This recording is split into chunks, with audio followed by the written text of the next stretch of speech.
Welcome to the Great Detectives of Old Time Radio. From Boise, Idaho, this is your host, Adam Graham.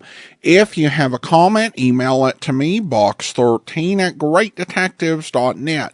Follow us on Twitter at Radio Detectives and become one of our friends on Facebook, facebook.com/Radio Detectives.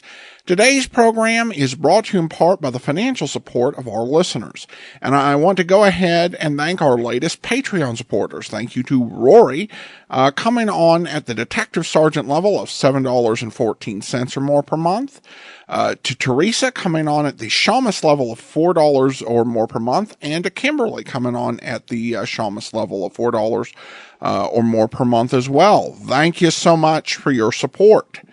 And you can also support the show on a one-time basis, support.greatdetectives.net, using the Zelle app, send to box 13 at greatdetectives.net, or by mail to Adam Graham, P.O. Box 15913, 15913, Boise, Idaho 83715. Now it's time for this week's episode of Indictment, a Greek tragedy. Indictment. A formal written charge of crime as the basis for trial of the accused.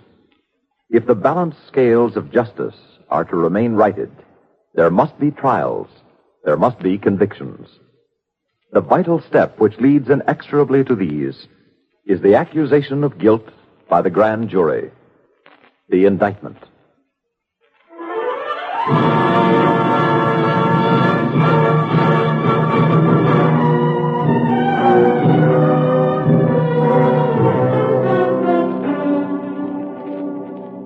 Indictment. The story you're about to hear is from New York City and is based on stories of the criminal law with authentic procedures as detailed by Eleazar Lipsky, former Assistant District Attorney of New York. It is the Assistant District Attorney who directs criminal investigations, assembles facts and witnesses, builds the case to a just indictment.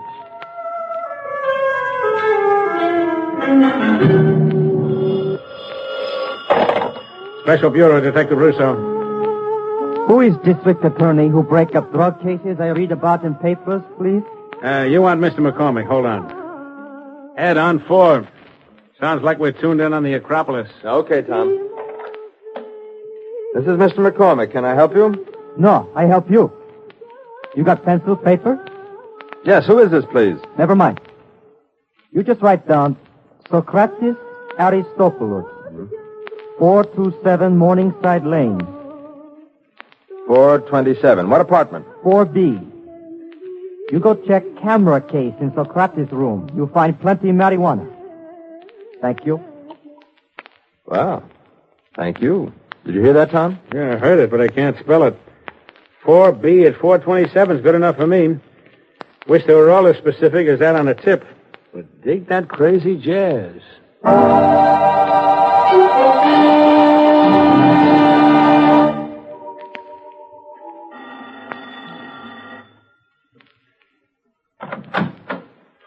Ne? Here, ne? Mrs. Aristopoulos? Yes, what is it? Well, my name is Russo. I'm from the district attorney's office. This is Mr. McCormick. He's an assistant district attorney. How do you do? Police. You must got wrong place. Oh, that's all right, ma'am. We're just checking on some people who may have bought some cameras they didn't know were stolen. Oh, man. My son Socrates just by camera. Would you mind if Detective Russo checked the number, please? Of course not. You come in. Come in. Thank you. Excuse me. I turn off the phonograph. Socrates' room is over there. Plato's over there.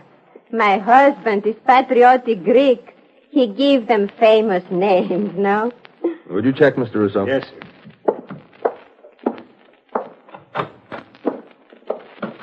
I call my boys from the store, yes? I take it they work for their father. Oh, yes. But Socrates goes away to college next September. Oh. Genius. Big scholarship. Work with science. Atom. Atomic energy? Yes. Same like in Greek. Energia. Mr. McCormick. Excuse me a moment, Mrs. Aristopoulos. You want I call Socrates? Well, I'll let you know in a moment. What have you got, Tom? See for yourself, Ed. Full of reefers. Where were they? Right in the camera case. Something's wrong. How so? I hear Socrates is a genius-type scholarship student. Proves nothing. Let's pick him up. Hiya, Ma. What's for dinner? How's my girl? Saved us the trouble. Lucky you come. Police are here. Police? Socrates Aristopoulos? Yes. McCormick, District Attorney's Office, Special Bureau. I don't get it. Would you mind coming in here? Hey, what is this? Shut up, Plato. What's wrong? It's nothing, Pulatimo. It's only about the cameras. What about it? Come in and shut the door, please. I don't understand. It's just that I didn't want your mother to find out about this. What is it? Detective Russo here just found it in your camera case. Well, what is it? Listen, what's going on here? Marijuana. You're joking. Here, smell them. How do I know what marijuana smells like? How do I know you didn't plant it? That doesn't make sense. This detective and I came here on a direct tip. That's how we knew where to look. But that's impossible. I don't believe it. You deny possession of this drug? Of course I do.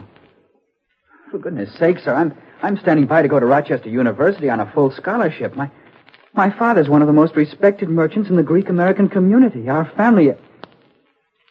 For Pete's sake, would I have a thing like that around? This is crazy. All right, how about your brother? Does he have access to your room? Of course he does. But Plato doesn't go for that stuff either. What does he go for?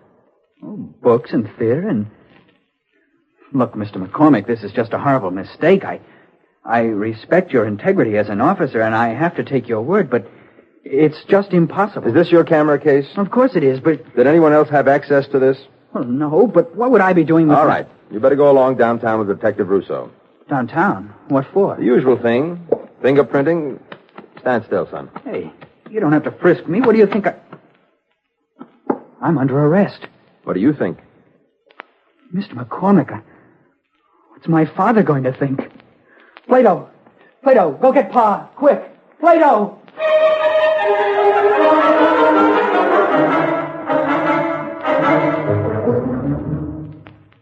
Socrates, I'm going to level with you.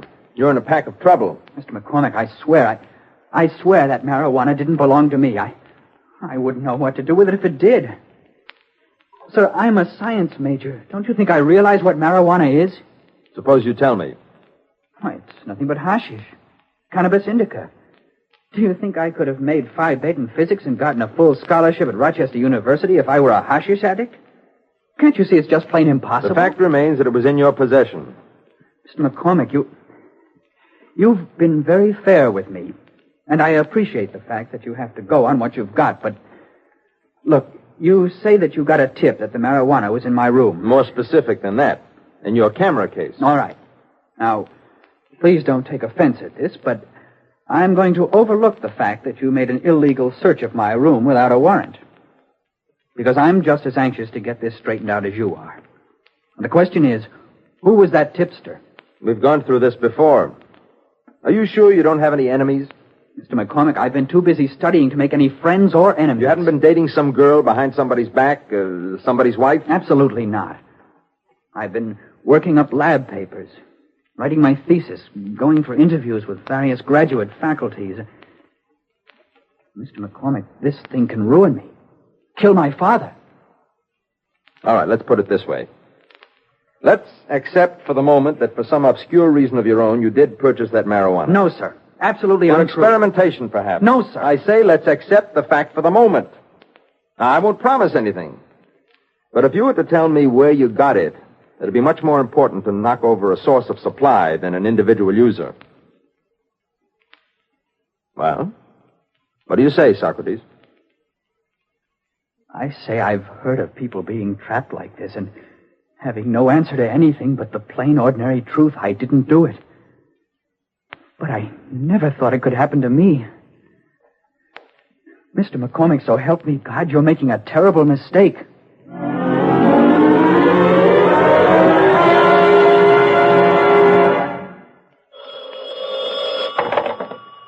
Special Bureau, Russo. Mr. Russo, will you tell Mr. McCormick that Mr. Aristopoulos is outside? Which one, Miss Levinson? Evangelos. Now, hold on. Ed, the boy's father's outside. You want to see him? Oh, all right. Send him in, Miss Levinson. How's he going to take it? I don't know, Tom, but what else can we do? The kid's record is clear. He hasn't an enemy in the world who would have called in a revenge tip. I still have to go with what I've got. Come in. Mr. McCormick. Yes, Mr. Aristopoulos. Mr. McCormick, a father Please, Mr. begs you. Aristopoulos, you'll have to let the law take its course. Sir, what will happen to my boy? Well, unless he gives me the source of that marijuana, he'll be arraigned in felony court charged with possession of narcotics. And then? You can apply for bail, and he'll be held for special sessions. And if he's found guilty, jail. And if he's found innocent, a wonderful boy is dragged through the mud. Well, if he's found innocent, I don't think it'll be held against him. But I don't think he'll be found innocent. Aman, you are killing my life. Have you spoken to the boy? I've tried to persuade him that honesty is the best policy for him. Frankly, we're not so much interested in the occasional user of drugs as we are in their source of supply. You mean, if you find a big man in marijuana, you let my boy go? Nothing of the kind. I mean that some cooperation on his part will enable me to handle the case much differently before the court. He's hopeless. I'm afraid so. Mr. Russo has been investigating your son for the last couple of days, and his record is perfectly clean. A fine boy, a wonderful boy. I agree, but just the same... Mr. Russo, does Mr. McCormick want to talk to Mr. Aristopoulos? Excuse me, please, Mr. Aristopoulos. He's right here already. Plato Aristopoulos. What is it, Tom? The other boy's outside. All right, I'll see him. Send him in, Miss Levinson. Mr. Aristopoulos, that was your other son. What does he want? I don't know. Don't you? My God. What is happening to my family? Come in. Mr. McCormick. Pa, Plato, I'm going crazy. I know, Pa. I just want to... Mr. McCormick. Yes? Have you got a place where I can talk to my father alone? Certainly. Go right in there. I don't understand what is going on. What are you doing down here? Who is at the store? Pa, I closed the store. This is important. Come on, I want to talk to you.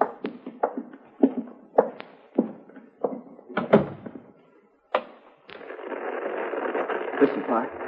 I'm glad I found you here. Turn up the volume, Tom, huh? You know something about Socrates. Yes, Pa.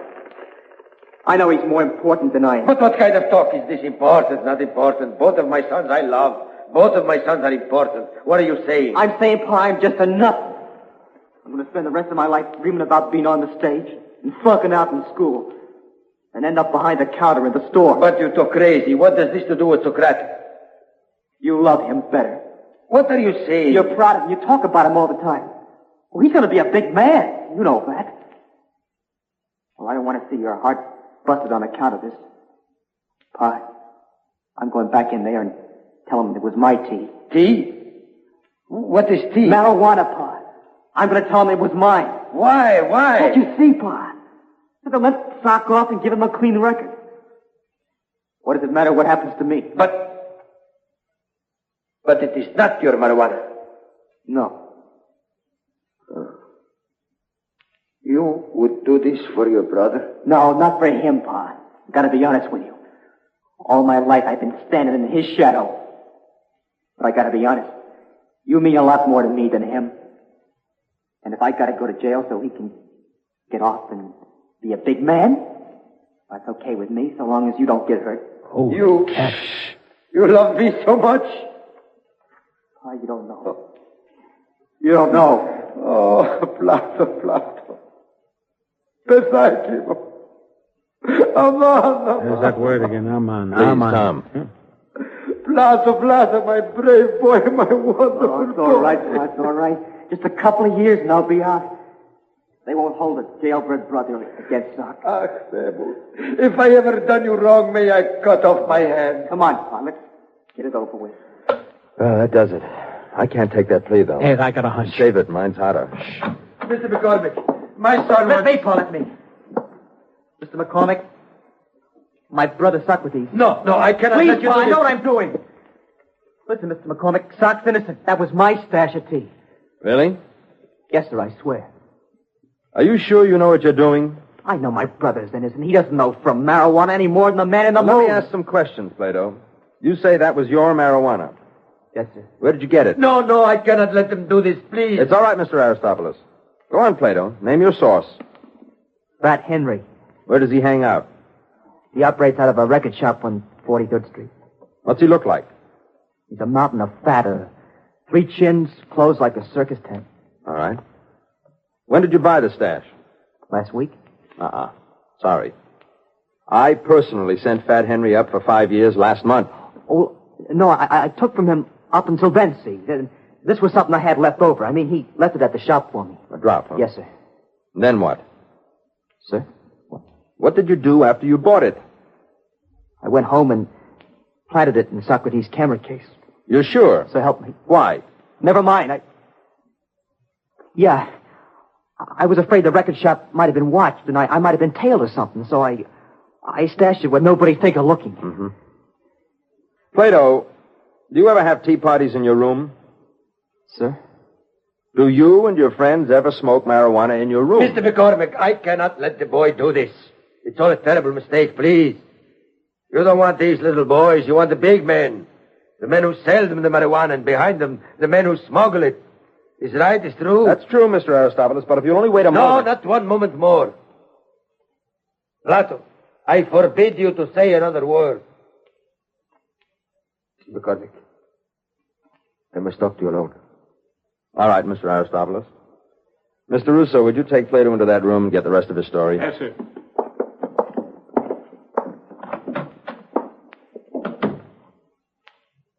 Mr. McCormick, I give you the biggest smuggler in the world for marijuana. I can use him, Mr. Aristobulus, but first things first. A deal, Mr. McCormick, a deal. If I give you big man, you let both boys go, I prove to you they're both good boys, both innocent, one ready to sacrifice himself for brother. I can't promise anything, but I'd be willing to hear your story. It's very simple. It's the story of a Greek who makes a lot of money smuggling, then gives up, lives honestly, until his sins catch up with him and his own sons have to pay. Who are you, Mr. Aristobulus?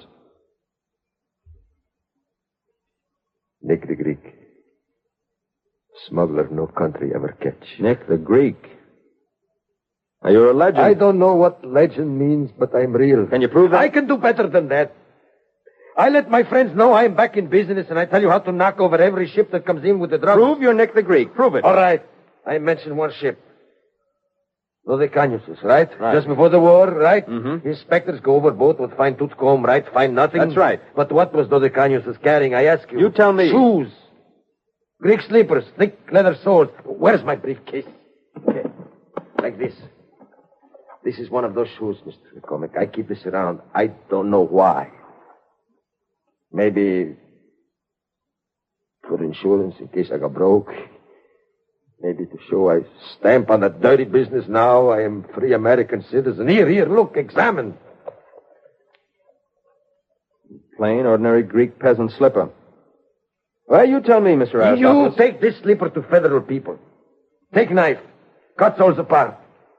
You think leather glued together? It's laminated, all right. But the glue. Mr. McCormick, marijuana is hashish, sap from hemp plant. Mm-hmm. Nick the Greek invent this glue made from pure marijuana sap. Scrape it off. You got plenty marijuana. Devilish. Yes, I was devil once. Now my sin catches up with my own sons. Enough? Enough to prove? Enough, yes, but Mr. Wait, I promise you break the whole racket from Near East when Nick the Greek goes back into business. Then you let my boys go? Mr. Aristobulus, or Nick, whichever you are, you're trying to sacrifice yourself for your boys. It's no sacrifice, Mr. McCormick. Nick the Greek is no good to you in jail, but outside, knocking off the smugglers is very useful. For this, it is worth turning loose my 2 wonderful boys. Believe me, Mr. McCormick, believe me, I am smart, too. I know statute of limitations is run out against my crime of smuggling, so it's really nothing you can do against me but to save my wonderful boys. What is the matter? Why you look at me? Mr. McCormick, please. The statute of limitations on smuggling has run out, Nick. But how about your naturalization? What will Uncle Sam say when he finds out? And it's my duty to tell the Immigration Department that a naturalized citizen has falsified his application and changed his name. Huh? Mr. Aristopoulos, Nick the Greek was a wanted known criminal. And if you were that man, the United States does not want you. You'll be deported. Oxamus! What have I done? Mr. McCormick. Mr. McCormick! You've ruined your family irreparably unless the university overlooks Socrates' father's record. And Plato! Plato! Let me show you the kind of boy you raised in him. Mr. Russo, bring Plato in here, huh? Yes, sir. All right, Plato, why'd you do it? What? To hide the stuff where nobody's That's not what I meant. Why did you frame your brother? No! I didn't mean to frame him. How'd you find out? You admitted you stashed the stuff in his camera case? Yes. Well, who else could imitate a Greek accent well enough to give an anonymous tip over the phone and make it stick? Ah, come on, kid. Why'd you do it? I don't know. It was a crazy idea. No. You might as well know. It was always Socrates, the genius, the wonder boy. Socrates makes 5 dates. I flunk. Socrates gets to go to college. Do I get a chance to go to dramatic school to make something out of myself? Oh, no. I'm nothing. Just good enough to work in the store. So I figured a way to get Pa on my side for a change. Yeah. And to do that, I figured if you got Socrates and I went to bat for it. What's the use? He's innocent. And I stole the marijuana from Fat Henry's cash. That's a laugh, isn't it? Plato. You did all this. A plan. Sacrifice yourself for Socrates. So I would love you. That's about the way it was, Pa. I'm sorry. See? Maybe I'd better go to jail.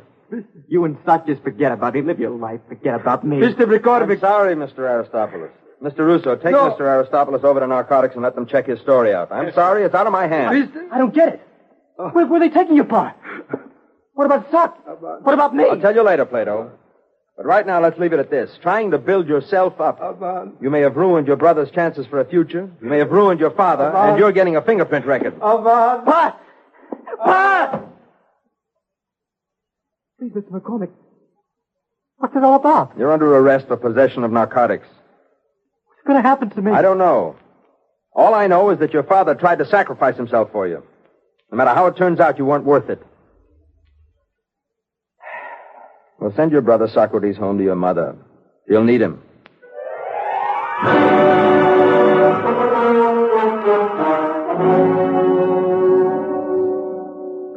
Here it is, Ed. First time I ever knew we had this dictionary in the library. Wait a minute. Amman. How do you spell it? Yeah, let me find it. Here. Huh? Yeah, here we are. Amman. Yeah. Expression of sorrow, woe, alas. Well, that sums it up. Alas.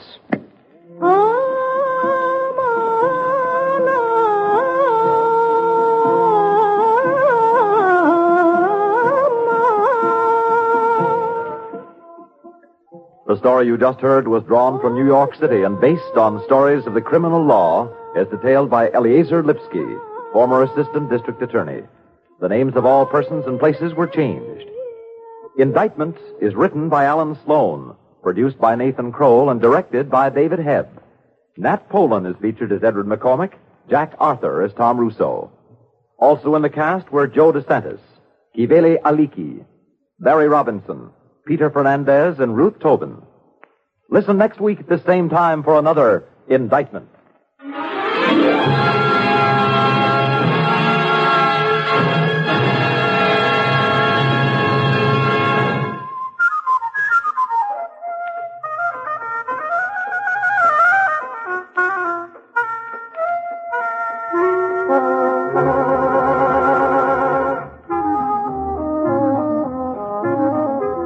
Indictment has come to you through the worldwide facilities of the United States Armed Forces Radio and Television Service.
Welcome back. Well, the title really fits. Now, of course, it may be an open question as to whether the father actually would end up getting deported. That's going to be a question for the federal government. And if he's willing to render cooperation, might end up staying, but obviously that's entirely outside the hands of the assistant district attorney. But regardless, a lot of difficulty caused as a result of one son's jealousy, as well as, the father's unwillingness to be supportive of his son's efforts at building a career. Although there may be additional reasons for that you just can't get in this sort of 20-some minute audio drama. I did wonder a bit about them tricking the mother to get into the son's room to search the camera bag. Not certain if it would be legal today, or even if it was okay back in 1958. But I did wonder about that. Certainly the college student thought that was the case, but his specialty wasn't law, so I wouldn't consider that gospel truth or anything like that.